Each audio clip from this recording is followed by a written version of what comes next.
Welcome. If your Facebook is stuck in dark mode and you prefer the classic light look, you're in the right place.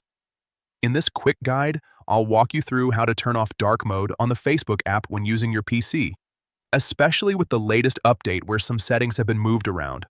Let's get started. First, open the Facebook app on your computer and make sure you're logged into your account. Once you're on your home page, look at the top right corner of the screen. You'll see your profile photo there. Go ahead and click on it. A drop-down menu will appear with several options. From here, find and select Display and Accessibility. This is where Facebook groups together visual and usability settings. After that, you'll be taken to another section.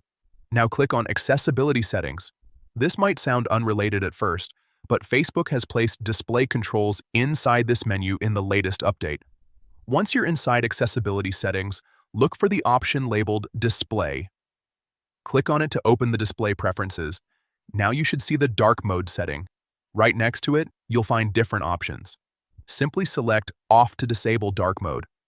As soon as you choose off, your screen will instantly switch back to the light theme. That's it. You've successfully turned off dark mode on Facebook using your PC. If you ever want to switch it back, just follow the same steps and select the option that suits you. Hopefully this helped you fix your display settings quickly. If you found this useful, make sure to check out more simple Facebook tips and updates.